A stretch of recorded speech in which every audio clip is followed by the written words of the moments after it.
여러분 안녕하십니까? 인문학TV 고경입니다.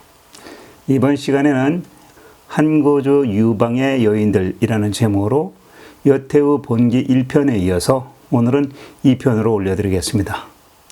지난회 1편 이야기를 잠깐 서두에서 전해드리자면, 유방의 정식 부인인 여친은 한나라 건국의 간접적인 조력자이면서 동시에 남편인 유방을 위협할 수 있었던 공신들, 그러니까 정적이 될 만한 자들, 예를 들어서 한신과 폐왕 같은 그러한 인물들을 죽인 유방의 아내였던 거죠. 그리고 유방이 황제가 된 다음에 얼마 안 있어 죽게 되자 유방이 가장 사랑했던 첫 부인과 그녀로부터 태어나게 된 아들 유여의를 살해한 사람입니다. 그리고 나서 이 여우는 황제를 이은 자기 아들 혜제를 가까이에서 보필을 하면서 여태우의 자리를 지켜나가는 이야기까지 지난 1편에 여러분들에게 말씀드렸습니다.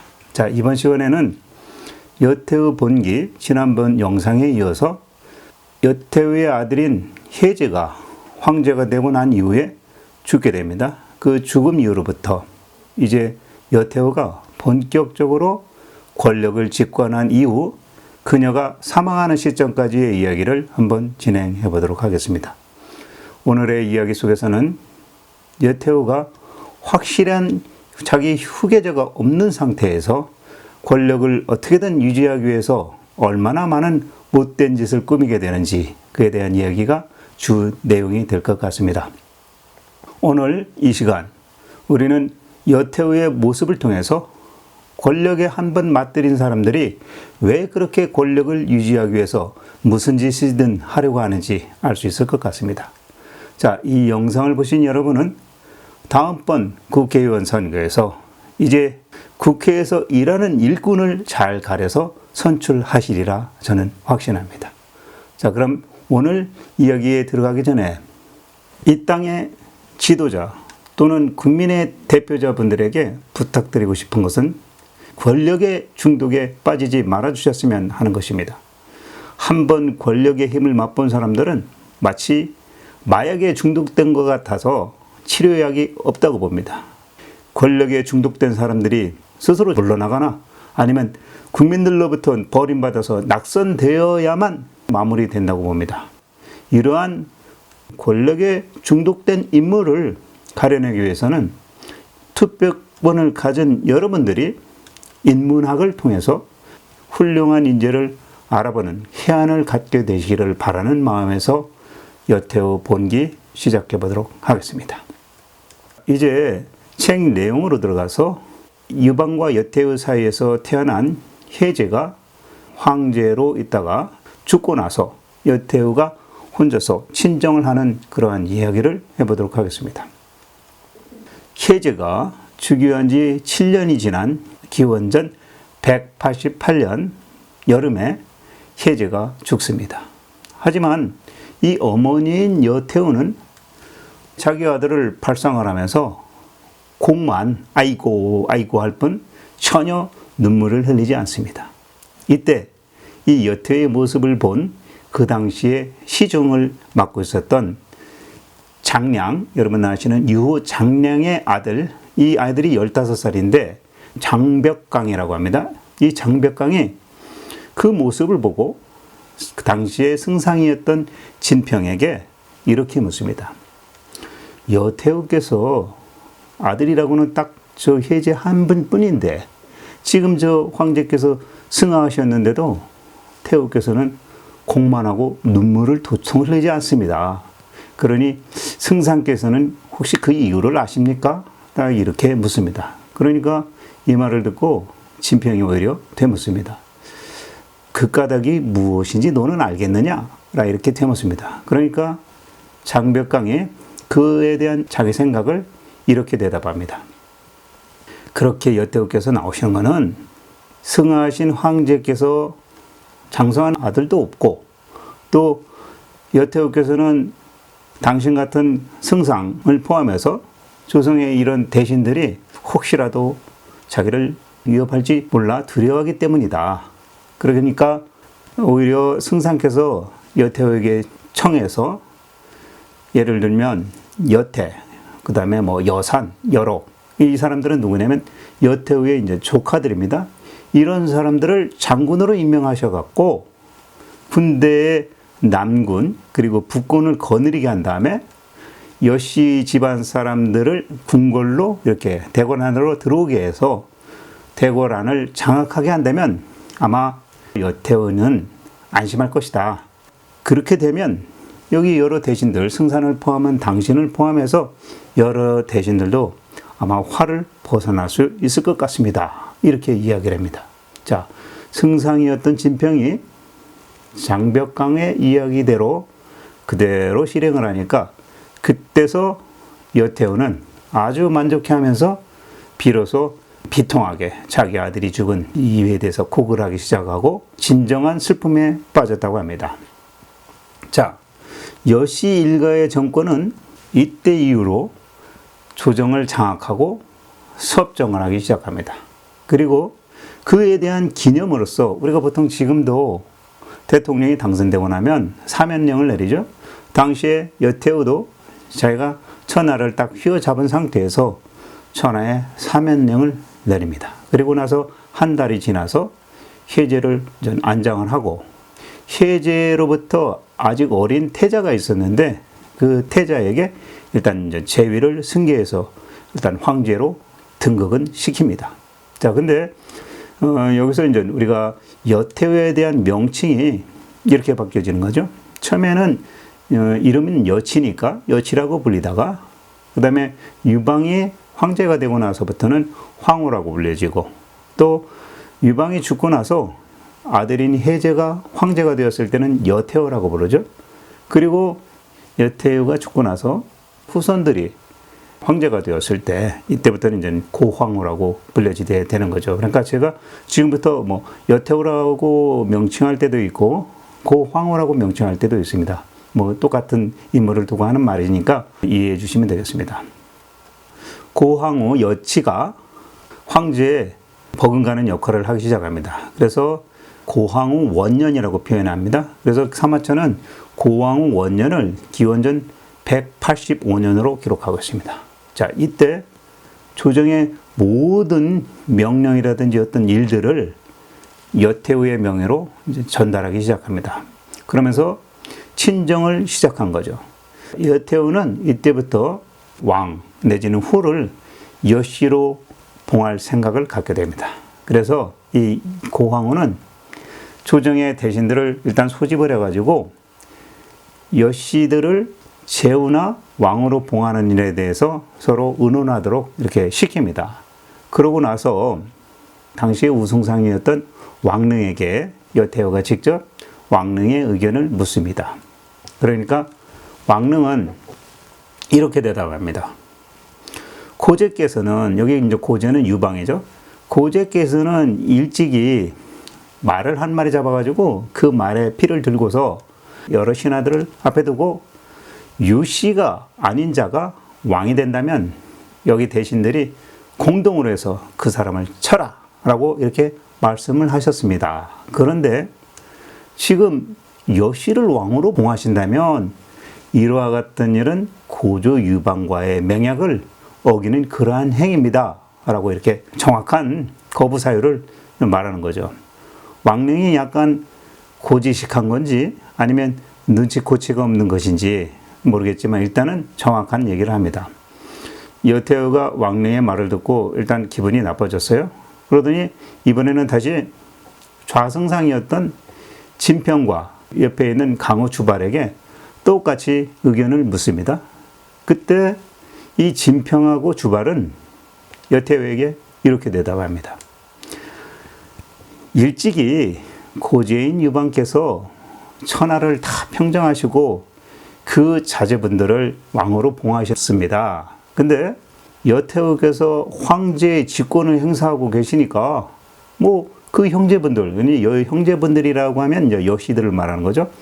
여씨들을 왕이나 후로 봉한다고 해도 내가 볼 때는 별 문제가 될 것 같지 않아 보입니다. 이렇게 얘기를 합니다. 자, 이와 같이 진평하고 주발이 여태우가 듣기 좋은 말을 해주니까 여태우는 기분이 좋아가지고 조정을 일단 나갑니다. 그러니까 그 뒤에 남아있던 왕릉이 진평하고 주발을 바라보고 이렇게 말을 합니다.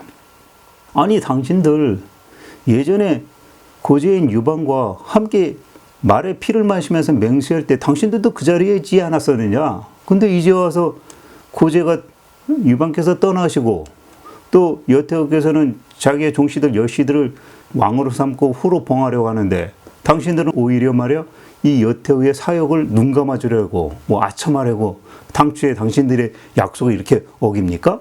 그러다가 앞으로 죽고 난 후에 무슨 면목으로 지하에 계신 유방 고재를 만나뵐 수 있겠습니까? 라고 이제 왕릉이 어이없다는 표정으로 진평에게 그리고 주발에게 말을 했던 거죠. 그러니까 진평이 이렇게 얘기합니다. 사실 지금 조정에 대고 정면으로 잘못되었습니다. 뭐 이거 틀린 이야기입니다. 이렇게 하시면 안 됩니다. 하고 그런 말 하는 거는 우리가 당신만 못하지만 지금 사직을 일단 보존해야 되고 또 일단 유씨의 이 후손들을 일단 안정시키는 그러한 일은 당신 왕릉이 우리만 못한 것 같다. 그러니까 현실을 좀 직시해라 이런 말을 한 거죠. 한마디로 말하면 당장에 이 진평하고 이 주발이 행동한 것들이 정의롭지는 못하지만 먼 미래를 내다볼 줄 알아야 된다. 이런 말을 왕릉에게 한 거죠. 자, 그러니까 이 말을 듣고 왕릉은 더 이상 할 말을 잃어버리고 아예 나가버립니다. 그리고 나서 한참 뒤에 여태우는 이 왕릉이 좀 밉잖아요. 자기를 이제 거부했으니까. 그러니까 우승장 자리에서 이제 파면을 시키고 당시에 이제 그 황제의 태부, 그러니까 황제를 가리키는 사람, 그 사람으로 임명을 해서 왕릉의 힘을 쫙 빼버립니다. 자, 그렇게 되니까 왕릉은 자기가 좌천된 걸 알잖아요. 그러니까 몸이 아프다는 핑계를 대고 사직서를 냈고 고향으로 돌아가 버립니다. 자, 여태우는 그러고 나서 좌승상이었던 진평을 이제 우승상으로 승진 발령하고 또 당시 여태우를 예전부터 고향에서부터 많이 따랐던 심의기를 좌승상에 임명을 합니다. 그런 이 심의가 누구냐면 사실은 여태우와 그 유방의 아버지 유태공을 잘 모셨던 그런 가신이었습니다. 근데 이 사람이 여태우한테 잘 보였는지 이제 특별 승진을 해서 좌승상까지 다른 거죠.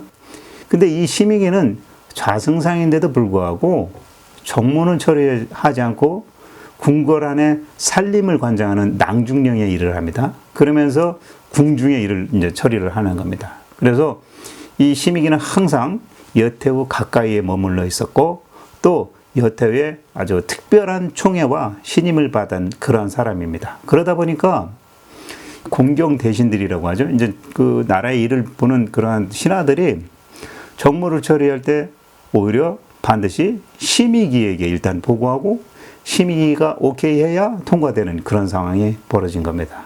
그리고 여태우는 자기의 조카, 그러니까 여태우가 오빠가 둘이 있었는데 그 밑으로 이제 조카들이 여럿이 있었습니다. 그 중에 조카 여태의 아버지, 그러니까 여태우의 오빠죠. 여택을 이미 죽었지만 왕으로 초존하고 또 이거를 계기로 해가지고 여씨 일가들을 왕으로 분봉하는, 왕으로 이제 나눠주는 그런 발판으로 삼아가지고 이제 여씨들을 키우기 시작합니다. 자, 그러면 지금부터는 여태우가 여씨 일가들을 대거 등용하는 거. 그러니까 왕 또는 후에 이제 봉하게 되고 또 이 여씨 일가 및 여씨를 도왔던 그런 여러 인물들이 있지 않습니까? 이런 사람들을 또 등용을 하고 또 혜제의 자식들이 또 있죠. 그러니까 여태우 입장에서는 자기의 이제 손자들입니다. 이 손자들을 왕 내지는 후로 쭉 배치를 합니다. 그 이야기를 좀 해보겠습니다. 일단 여태우가 여씨 일가들을 후로 봉할 발판을 삼기 위해서 맨 먼저 일단 오빠였던 여택의 오른팔이었던 사람이 있었어요. 오빠의 오른팔이죠. 여택의 풍무택이라는 사람인데 이 사람은 일단 낭중령으로 발령을 내줍니다. 그러니까 일단 자기 오빠를 잘 챙겨줬던 사람을 궁궐 살림하는 사람으로 발령을 냅니다. 그리고 이제 두 번째, 이 여태우하고 유방 사이에서 노원공주가 있었죠. 자, 이 노원공주는 초안전에서 나올 때 장이 있지 않습니까? 장이의 아들이었던 장호와 결혼을 시킵니다.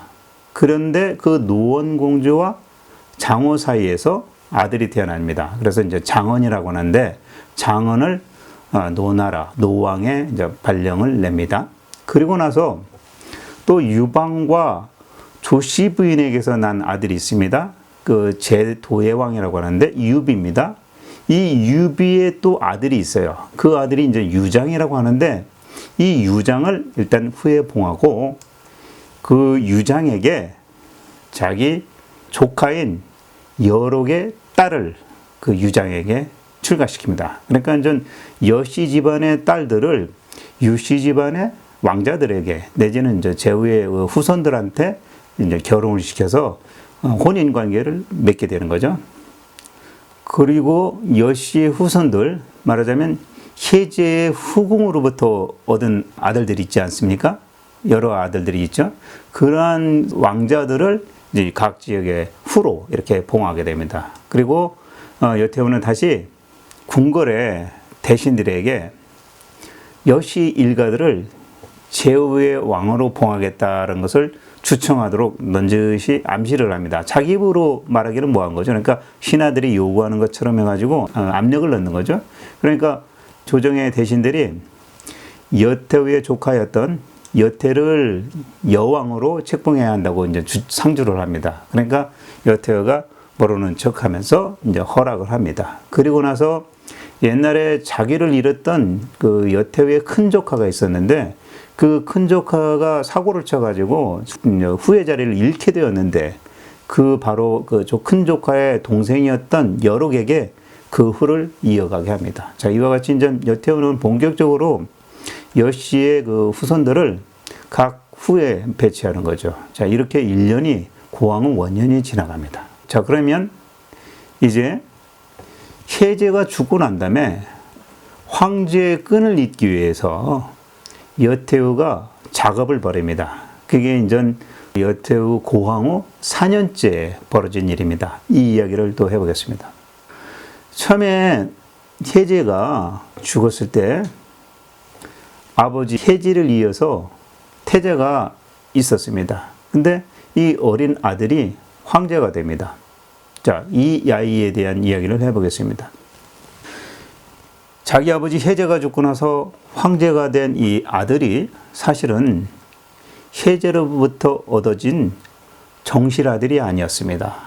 이 이야기를 해보면 여태우가 자기 딸이었던 노원공주와 또 사위인 장후에게서 태어난 딸이 하나 있었는데 여태우에게는 이제 외손녀가 되겠죠.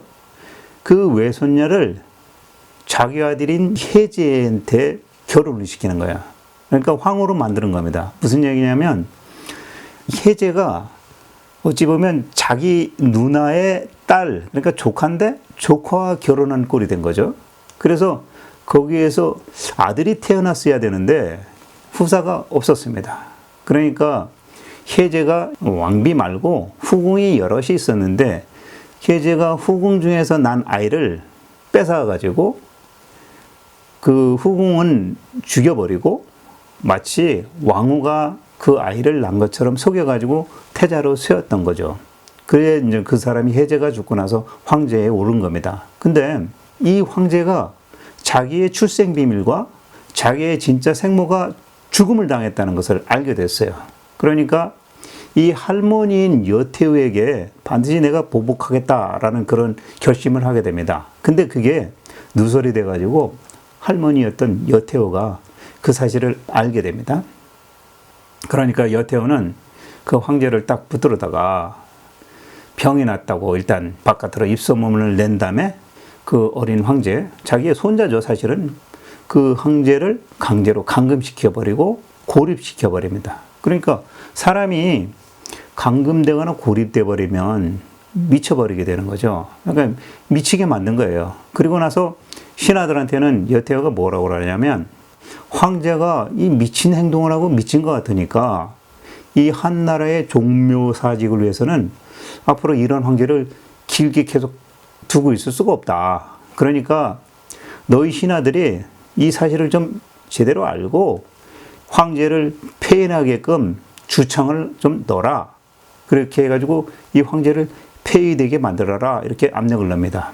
그러니까 신하들이 그대로 따라서 미친 황제를 폐위시켜야 됩니다. 라고 이제 주청을 넣게 되죠. 그러니까 결국 혜제를 이었던 황제가 폐위되게 됩니다.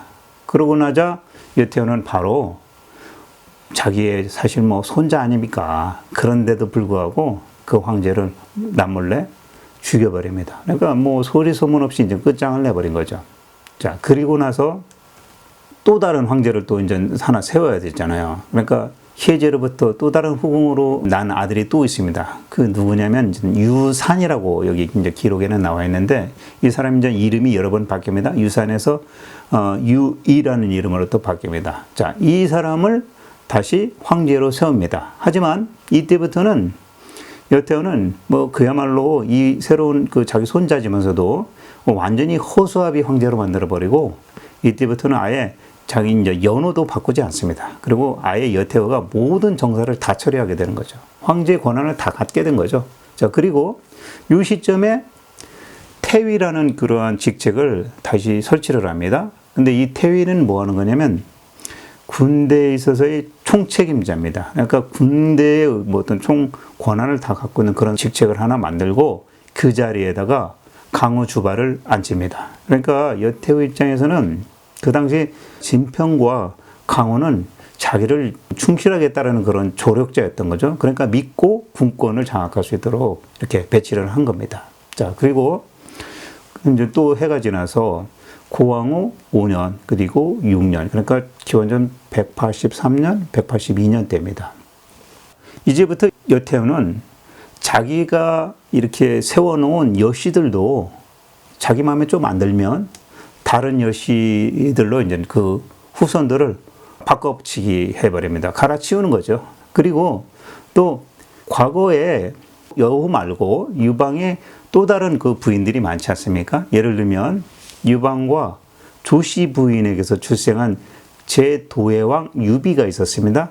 그 유비가 또 그 아들 유장이 있었는데 이 유장과 그 형제인 유흥거를 일단 후로 삼고서 장안에 일단 붙들어 놓습니다. 자, 후로 삼았다라면은 그 봉토로 보내야 되는데 일단 후로 삼았지만 장안성 안에 서울 수도죠. 거기에 이제 붙들어 놓고 있는 겁니다. 그리고 유씨를 갖고 있는 왕이나 제후에게는 여씨의 딸들을 시집을 보내고 또 여씨의 아들들은 왕 또는 후에 이렇게 봉합니다. 그러니까 여씨와 유씨들을 막 섞어버려서 여씨를 키우고 유씨를 죽이는 일을 한 거죠. 자, 그래서 여태우는 자기의 남편이었던 유방의 배다른 자식들을 한 명씩 제거하기 시작합니다. 희한하게 이 뭐 사마천사기의 여태우 본기를 읽다 보면 조왕만 되면 그러니까 조나라의 왕만 되면 죽어나가는 그런 처지가 됩니다. 그 이야기를 지금부터 할 텐데요. 이 유방의 배다른 자식들입니다. 첫 번째로 지난 1편에서 첫 부인의 아들이었던 유여이가 조나라의 왕으로 있다가 여태우한테 불려와서 독약을 먹고 죽게 되는 이야기를 하지 않았습니까? 자, 이번째 이제 고황후가 또 유방의 다른 자식들을 이제 죽이기 시작합니다. 자, 그 얘기를 해보겠습니다. 여태우가 황후가 되고서 고황후가 되고서 7년째입니다. 여태우는 회양왕으로 있다가 독살당한 유여이의 후임으로 조왕이 된 유방의 또 다른 아들 유를 불러들여가지고 여씨의 딸을 왕비로 맡게 합니다. 자, 그러니까 그 여씨들의 딸을 유방의 다른 배다른 아들이죠. 유를 장가들게 한 거예요. 근데 요 유는 그 여씨로 온 그 여자와 결혼을 했지만 청이하지 않고 다른 애첩들을 더 좋아하게 됩니다. 그러니까 이 여씨로 시집 온 이 왕비가 질투를 하게 되고 결국은 화가 나니까 여태우한테 달려가서 자기 남편 유가 여씨가 어떻게 왕에 보내줄 수 있어? 여태후가 죽고 나면 내가 반드시 여씨들 다 쓸어버리겠다 라고 말을 했다면서 반역을 한다고 여태후한테 일러 바칩니다. 자, 이 말을 듣고서 여태후는 열이 받죠. 그래서 일단 조왕을 소환합니다. 그리고 가둬버린 거죠. 그러고 나서 음식도 주지 못하게 하고 쫄쫄 굶게 하니까 조왕이었던 유후가 결국 굶어 죽습니다. 자, 왕이었는데도 불구하고 이 굶어 죽은 유후를 여태후는 왕이었으니까 그래도 죽었으면 장례 절차 좀 잘해야 되는데 아주 이제 일반 평민들이나 치르는 그런 장례 절차를 따르게 해가지고 그것도 장안성 밖에 그 평민들이 이제 죽으면 그 묻는 그런 묘역에다 묻게 해버립니다. 그리고 며칠이 지났는데 개기일식이 일어난 거예요. 그러니까 하늘에 있는 태양을 달이 가린 거죠. 그러니까 갑자기 대낮인데도 이제 어두워졌습니다. 그러니까 여태후가 그때 그 느낌을 일단 불쾌하게 느끼고서 마음이 답답해지니까 여태후가 자기 곁에 있는 사람들에게 이런 말을 합니다. 야, 이런 일이 혹시 나 때문에 벌어지는 건가? 라고 이렇게 여태후가 불안해합니다. 그냥 몰래 나쁜 짓을 하면 도둑놈이 재발절인 것처럼 마음이 불안한 거죠. 그러니까 여태후도 자기가 저지른 죄에 대해서 자기가 스스로 알기는 아는 모양입니다. 그래서 이번에는 또 조왕 자리에 양왕이었던 유방의 또 다른 아들 유회가 있는데 이 유회를 조왕으로 봉합니다. 그리고 그 유회가 있던 양왕의 자리에는 여태후의 조카였던 여산을 갖다 이제 양왕에 앉히는 거예요. 그러나 이 여산은 본국의 양왕에 가지 않고 그냥 이 장안 조정 안에 남아가지고 황제를 이제 가리키는 태부를 견임하도록 합니다. 그러니까 자기의 여씨 조카들을 왕이나 제후에 봉해놓고 그 임지에 가지 않고 그냥 장안에 있게 만든 거죠. 왜냐면 자기의 힘이 되니까. 자, 그런데 이 조왕에 된 이 유회, 유방의 아들 유회가 이제 여러 사람들이 자기 형들, 배다른 형이었지만 조왕만 되면 죽어나갔으니까 마음속으로 좀 불안한 증상을 보였는지 여태후가 그걸 느끼고 자기 조카인 여산의 딸을 이 유회한테 또 출가를 시킵니다. 그래서 이제 왕으로 또 삼게 합니다. 자, 그런데 그 왕후가 된 조왕비가 이제 자기 밑에 시종들, 관원들 이렇게 데리고 갔지 않았겠어요? 근데 얘들이 이제 그거 믿고 좀 방지하게 굽니다. 그러면서 오히려 조왕인 유해를 막 감시하고 그러니까 조왕이 자기 마음대로 이제 행동할 수가 없었던 거예요. 감시받는 느낌 때문에. 근데 그때 마침 이 조왕 유해에게는 총애하는 첩이 하나 있었는데 그 첩을 이 여씨의 딸이었던 조왕비가 사람을 시켜가지고 독주를 마시기 위해서 독사를 해버립니다. 그러니까 자기의 첩을 잃었던 조왕 유해는 슬픔을 이기지 못하고 자기 스스로 목숨을 끊어버리고 맙니다. 그러니까 자살을 해버린 거예요. 자, 그러니까 여태후는 이 자살을 했다는 소식을 듣고서 찌질하게 조나라 왕이 여자 때문에 자살이나 하고 황실의 그런 예법을 갖다가 다 짓밟아버렸다 라고 하면서 조왕의 후손의 또 왕위를 계산한 권한을 싹 박탈해버립니다. 그러니까 이제 뭐 완전히 이제 그쪽 집안을 다 이제 끊어버린 거죠. 그리고 이 여태후가 이번에는 자기 딸의 남편이었던 그 사위 장후가 또 죽음을 맞아서 세상을 떠납니다. 그러니까 이 여태후는 그 장후의 아들이었던 장언, 그러니까 외손주죠. 외손주를 이제 노왕에 봉하고 장후 죽은 사위는 노원왕이라는 시호를 내렸다고 합니다. 그리고 나서 조금 더 지나서 유방의 아들 중에 이제 박씨 부인으로부터 얻었던 아들이 있습니다. 유황인데요. 이 유황은 당시에 대나라 땅의 대왕이었어요. 왕으로 있었습니다. 근데 이 왕이 나중에 이제 훗날 여태후가 죽고 나서 이제 효 문제로 등극하게 되는 그 사람입니다. 자, 이 대나라의 유황에게 여태후가 사자를 보내서 유황을 조나라 왕으로 바꾸어서 봉하겠다라는 그런 뜻을 전합니다. 그러니까 또 조나라 왕이 되면 뭐 다 죽는데 이제 유황마저도 조나라 왕이 되라라고 이제 넌지시 사자를 보내서 말한 거죠. 이제 떠보려고 그랬던 거예요. 이 여태오는 유황이 이제 조나라 땅이 사실 그 대나라 땅보다는 위치도 좋고 또 뭐 나라가 좀 풍성한 그러한 나라였던 모양입니다. 그래서 한번 떠본 거예요. 내가 이 좋은 자리를 딱 내주면 저 유황이라는 놈이 조나라 왕으로 냉큼 받아 먹을라나 하고 이제 딱 떠봤는데 마침 이 대왕이었던 유황은 여태우의 그러한 뜻을 눈치를 챘는지 모르겠지만 조왕으로 가는 걸 사양을 하고 자기가 있던 대나라 땅을 그냥 지키면서 내가 이 변방이라고 하면 저 흑로족과 가까운 지역이기 때문에 그렇습니다. 이 변방을 지키겠습니다라고 이렇게 얘기를 합니다. 그러니까 여태우가 자기 말고 유방의 이제 다른 여자들로부터 얻어진 아들을 계속 경계를 했던 거죠. 만약에 이때 이 유황이 여태우 이런 응수에 만약에 응했더라면 아마 훗날에 효 문제는 없었을 것입니다. 근데 다행히도 이제 거부를 해서 살아남게 된 거죠.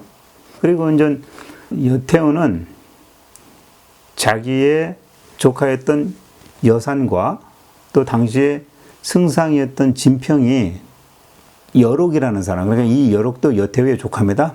이 여록이라는 사람이 여러 여로들 가운데서 서열이 가장 높으니까 차라리 이 여록을 조왕으로 세우는 게 어떻겠습니까? 라고 이렇게 진언을 하니까 여태우가 당장에 받아들여가지고 자기의 조카인 여록을 조왕으로 배치를 시키는 거죠. 발령을 냅니다. 그러니까 이제 조왕마저, 그러니까 가장 그 좋은 땅, 좋은 여건을 가진 그러한 제후의 왕마저 이제 여씨가 차지하게 된 거죠. 그렇게 해서 그해 이제 9월입니다.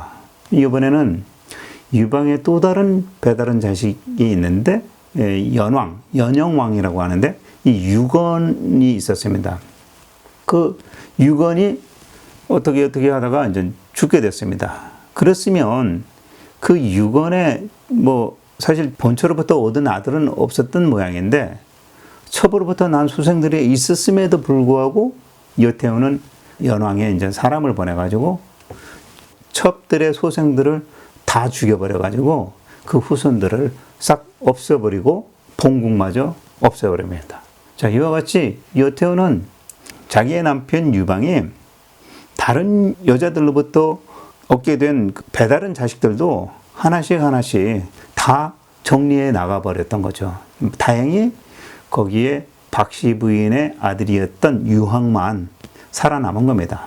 자, 그러면 지금부터는 여태우의 마지막 죽음에 대해서 이야기를 해보겠습니다. 고왕후가 원년에서 8년 지난 기원전 180년입니다. 봄이었는데요. 여태우가 자기에게 있는 재앙 같은 거를 제거하기 위해서 일종의 이제 제사 의식을 하고서 돌아옵니다. 근데 돌아오는 길에 개처럼 생겼다는 짐승이라고 표현을 하고 있는데 그러한 짐승이 느닷없이 나타나가지고 이 여태우의 겨드랑이를 툭 치고는 호련히 사라져 버립니다. 여태우가 이 일을 이상하게 여기고서 점을 봤어요. 그랬더니 그러한 일은 예전에 여태우가 척부인의 아들 유여이를 독사를 시켰잖아요. 근데 그 유여이가 귀신이 되어가지고 여태우한테 재앙을 내리는 것이다 이렇게 얘기를 합니다. 그러니까 여태우가 불안해진 거예요. 그러면서 그 후부터 여태우의 이 겨드랑이에 동물이 스쳐지간 그 겨드랑이에 통증이 오기 시작하더니 한참 뒤에 이제 병에 걸려버리게 됩니다. 자, 그리고 봄에 그런 일이 있었는데 이제 여름이 되어가지고 병이 더 악화돼가지고 여태우는 자기가 이제 죽을 수도 있다라는 것을 느낀 거예요. 그러니까 여태우가 자기 조카였던 조나라로 발령받은 여록을 일단 상장군에 임명을 합니다. 그러고 나서 이제 북군을 지휘하도록 하는 거예요. 그러니까 장군에 임명을 하고 군사력을 지휘하도록 이제 배치를 합니다.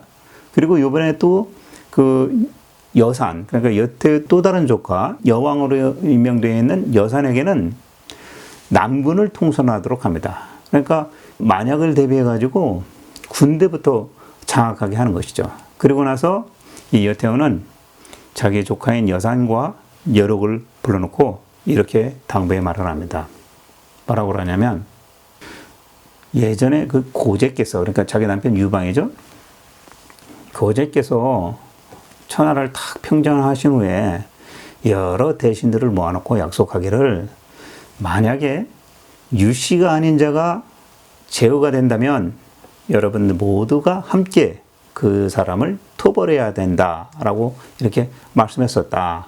그런데 지금 우리 여씨들이 제후도 되고 왕도 되고 이렇게 했으니 아마 내가 죽고 나면 조정 대신들이 틀림없이 마음속으로 불평을 하고 있을 것이고, 내가 죽고 나면 현재 황제의 나이도 아주 어리고 그러니까 이 대신들이 아마 난을 일으킬지도 모른다. 그러니 너희들이 군사, 그러니까 병권을 장악해가지고 일단은 황궁을 지켜라. 그러니까 군사력을 다 장악하기 전에는 내가 죽더라도 내 장례를 치르지 마라. 그냥 냅둬라. 그리고 그렇게 해야만이 다른 사람들한테 너희들이 제압당하지 않는다. 꼭 이렇게 해라. 라고 하면서 부탁을 합니다. 자, 이런 말을 여태어가 자기 조카들한테 남기고 나서 얼마 안 있어가지고 결국 여태어는 세상을 떠납니다. 그런데 이 여태어가 죽기 전에 또 조서를 남겼다고 합니다.